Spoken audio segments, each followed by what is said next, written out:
Words అమ్మా. Correct, right. Naveen గారితో మాట్లాడదాం.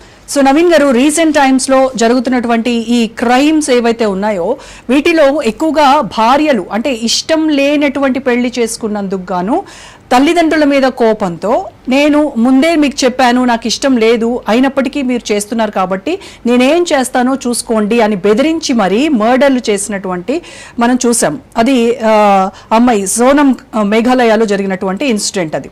అలాగే భర్త పిల్లలు తన అక్రమ సంబంధానికి అడ్డుగా ఉన్నారని చెప్పేసి వాళ్ళని గొంతునులిమి చంపి హస్బెండ్ని ముక్కలు ముక్కలుగా నరికేసి, అంటే కన్న కూతుర్లని లేదు, పిల్లలని లేదు, తల్లిదని లేదు, తండ్రి అని లేదు, భర్త అని లేదు, ఏ మాత్రం కూడా కనికరం అనేది లేకుండా, మానవత్వం అనేది లేకుండా టెర్రరిస్టులు ఫ్యాక్షనిస్టుల కంటే వాళ్ళతో పోటీ పడి మరి వాళ్ళు కూడా ఇవి చూసి నిజంగా చాలా సాడ్గా ఫీల్ అవుతారేమో ఈ మర్డర్లు ఇవన్నీ చూస్తే.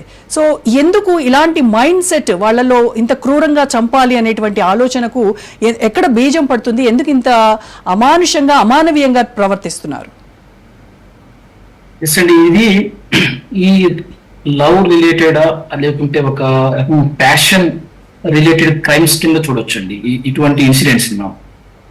అంటే సైకియాట్రికల్ పరంగా చెప్పాలంటే ఒక రకమైన ఎమోషనల్ గా వీళ్ళు ఈ లవ్ అన్న concept, what ever the relationship, అది మ్యారేజ్ ముందు మ్యారేజ్ తర్వాత ఏర్పడిన రిలేషన్షిప్ వచ్చిన ఆ రకమైన ఆ లవ్ అన్న పేరుతో వచ్చే ఒక ఎమోషనల్ డిపెండెన్సీని వీళ్ళు రిలేషన్షిప్ లో ఉండే రియాలిటీస్ ఉంటాయి కదండి, ప్రాక్టికల్ గా ఉండే రియాలిటీస్.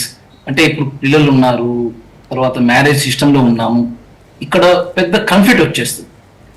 వీళ్ళు ఈ ఎమోషనల్ డిపెండెన్సీతో ఉన్న వాళ్ళు ఈ లవ్ అన్న ఒక రీజన్ తో ప్యాషనేట్ గా ఉన్నప్పుడు వీళ్ళు ఇంకొక వ్యక్తితో జీవితం జరపట్లేదు అన్న ఒక థాట్ తోటి వీళ్ళు అడ్డంకిగా ఫీల్ అవ్వడం స్టార్ట్ అవుతాయి.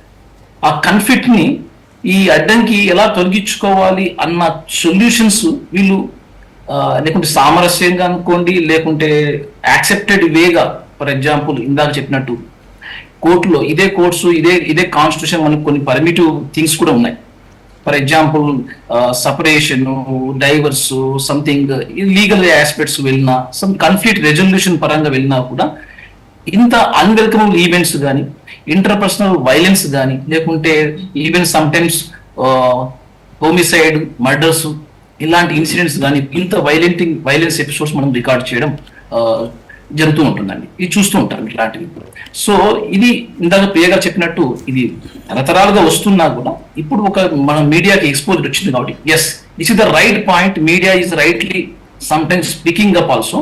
బట్ ఇది ఇన్సిడెంట్స్ తోటి మనం జస్ట్ ఒక సెన్సలైజ్ కాకుండా సంథింగ్ అవేర్నెస్ అబౌట్, ఒక రకంగా లవ్ అన్న ప్యాషన్, ఇది caring about the other person చూడాలి తప్ప ఆ ప్యాషనేట్ తోటి, ఆ ప్యాషన్ అనే దాంతో ఒక గోల్ లాగా ఏర్పరిచి ఈవెన్ ఎంత నెగిటివ్ ఈవెంట్స్, నెగిటివ్ కన్సిక్వెన్స్ అయినా కూడా మనం దీన్ని తెచ్చుకోవాలి అంటే వీళ్ళు లేకపోతే నేను ఎమోషనల్ స్టెబిలిటీ లేనన్న ఒక డిపెండెన్సీలో ఉన్నారా, లేదంటే వీళ్ళతో ఉండే సపరేషన్ ని ఒక రిజెక్షన్ లాగా ఫీల్ అవ్వడం వల్ల ఆ రిజెక్షన్ తట్టుకోలేక వీళ్ళ పర్సనాలిటీ ఒక రకమైన ఈగో షార్టర్ గా ఫీల్ అయిపోతున్నారా, దీంతో మెల్లమెల్లగా వీళ్ళు ఎలా వెంటిలేట్ చేయాలి ఎమోషనల్ గా అవుట్ బస్ట్ ని కానీ, వచ్చిన ఎమోషనల్ డిస్ట్రెస్ కానీ హెల్తీ వేగా వెంటిలేట్ చేసే విధానాలు వీళ్ళకి తెలియక, కాన్ఫ్లిక్ట్ రెజల్యూషన్స్ ఎలా కరెక్ట్ గా ఉపయోగించుకోవాలో తెలియక వైలెన్స్ మెథడ్స్ తీసుకోవడం స్టార్ట్ అవుతున్నాయి.